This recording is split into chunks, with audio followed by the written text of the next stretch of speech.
धनंजय मुंडे यांना हायकोर्टाचा झटका बसलाय, कारण करुणा मुंडे यांना दिली जाणारी पोटगीची रक्कम कोर्टामध्ये जमा करण्याचे त्यांना आदेश मिळालेले आहेत।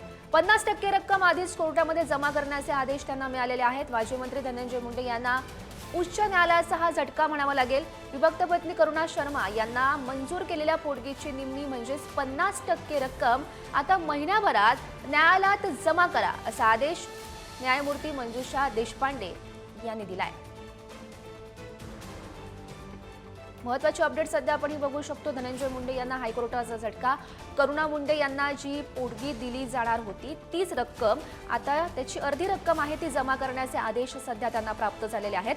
50% रक्कम आधीच कोर्टामध्ये जमा करण्याचे आदेश हे धनंजय मुंडे यांना देण्यात आले आहेत। आणि या संदर्भात अधिकची माहिती जाणून घेऊयात। आमचे प्रतिनिधी सुशांत सावंत सध्या आपल्या सोबत आहेत।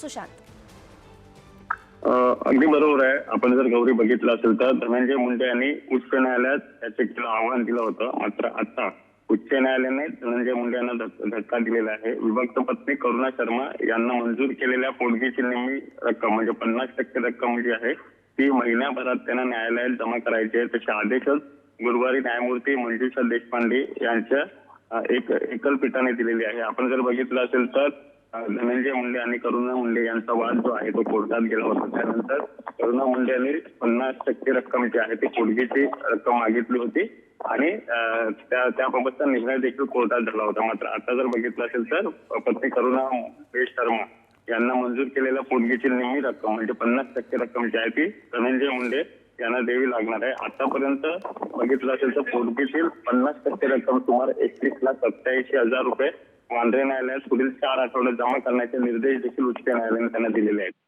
गौरी, नक्की सुशांत, धन्यवाद दिलेल्या सविस्तर माहितीसाठी।